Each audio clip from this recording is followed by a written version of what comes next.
Let's see. So I've got a video blog at joshwolf.net called The Revolution Will Be Televised, and I pretty much mostly like to cover the sort of civil dissent, capture protests, and create a sort of cinema verite news journalism reportage of what I see, sort of a bird's eye view experiential cinema type thing. And I've been shooting protests and other stuff for about 3 years now. Well, last July I went out to the streets of San Francisco to film a protest that was being held in solidarity with those who were demonstrating against the G8 in Scotland. So this was an anti-G8 rally in the Mission District of San Francisco, and it seemed just like any other protest through most of it, and then towards the end there started to get some confrontations that happened, and some sort of an altercation that I didn't witness involved an attempted assault, or an alleged assault, I should say, on a police officer. The officer received some fairly serious injuries, but I was nowhere near that, so I can't really comment on what may or may not have occurred. While that was going on, I was actually witnessing a guy being choked by a police officer, actually the partner of the guy that was allegedly assaulted, and that person that was being choked is now being charged with conspiracy of attempted lynching. Basically what happened was, attempted lynching of himself, I should point out. Basically what happened was he was being choked and screamed, "Help me," or apparently screamed, "Help me," and the U.S. or the local government has said that "help me" was a code word for his anarchist friends to break him out of custody, because, "help me" is such a secret code word. And anyhow, I was filming all this stuff, and a couple days later, after I had posted the video to my website and had sold some limited material to Cron TV here in San Francisco, or over there in San Francisco, I should say. After I sold the footage to Cron TV, the other news stations started picking it up. It was on CBS, the local Fox affiliate, NBC, and I was just like, wait, you can't just take my footage off the internet. So I contacted them, sent them a bill, and they were happy to oblige and apologize for not having cleared the footage first. So I worked that out all right. I was pretty happy that I just made some decent money from shooting video.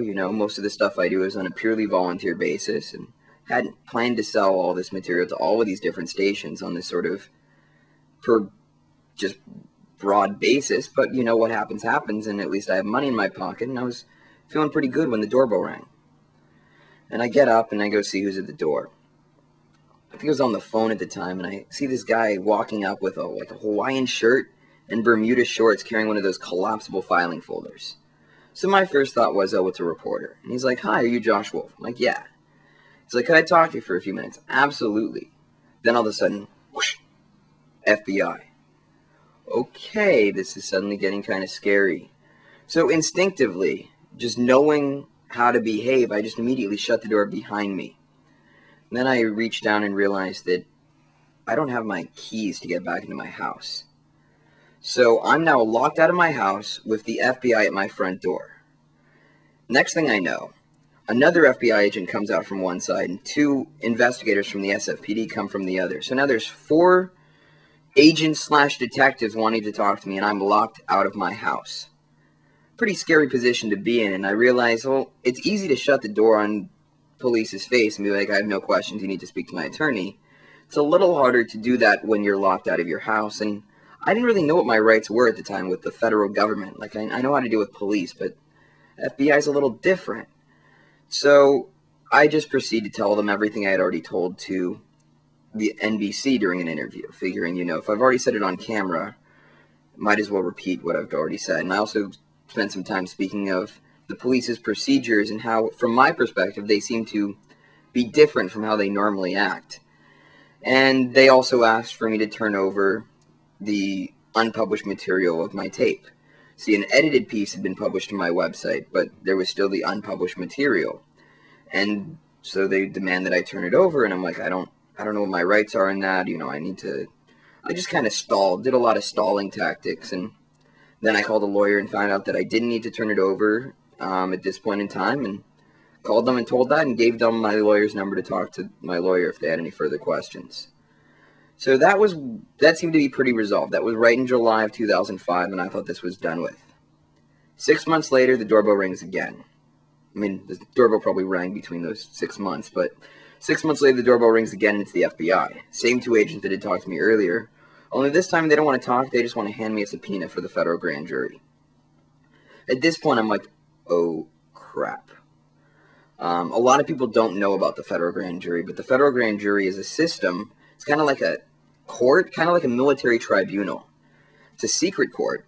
You can't talk. You can talk about what they ask you and what you said, but you can't obtain transcripts of it. You can't have your lawyer present, and there's no judge. So it's the U.S. attorney, the jury, and the witness, who in this case would be myself. So immediately, we filed a motion to quash on the grounds of journalistic protections and the fact that this investigation shouldn't be a federal investigation in the first place.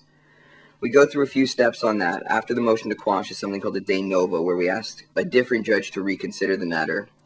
And after those had been exhausted, I had no choice but to appear in front of the federal grand jury. When I appeared in front of the federal grand jury, I invoked my 1st, 4th, 6th, and 14th constitutional amendments. I was then taken to federal court in front of Judge William Alsop, and there was this crazy proceeding that went on then. At one point, he actually called in the U.S. Marshals to stand behind my lawyers I don't know whether it was to intimidate them or because he actually felt threatened, but my lawyers are not really threatening. So for some reason, he has these U.S. Marshals stand behind my lawyers, and apparently that just doesn't normally happen. So my lawyers were freaked out. I was freaked out. And by the end of it, the judge orders me back into the grand jury and says that I have to cooperate or I'll be facing contempt. So I walk up there, talk to the grand jury again, and, invoke my constitutional rights one more time. At this point, Jeffrey Finnegan, the U.S. attorney, says, I move to have the witness excused for the day, and we leave. My lawyers are kind of surprised at the outcome of the way things happened, but we're feeling like maybe they're just going to drop it. They threatened me. I stuck to my guns. We're going to be okay. That was what we were hoping. Well, then on July 7th or 8th, somewhere in that zone, we learned that they are bringing civil contempt charges after me. And coincidentally, it was the day after Greg Anderson, who's Barry Bonds' personal trainer, was found in contempt, that they brought contempt charges after me. And it's the same judge that's ruling on both cases. So I think it's possible that that may have been a factor. I don't know for sure.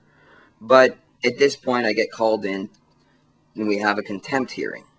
It lasts two days. There's 2 days of hearings. And at the end of the last hearing on August 1st, Judge William Alsop says that this case is a slam dunk for the government, and I'm sent to the Federal Detention Center in Dublin. I spend a month there. At that point, I'm granted bail by the Ninth Circuit. Then a week later, a new motions panel of the Ninth Circuit upholds the conviction or the sentence of Judge Alsop, and that pretty much brings us to right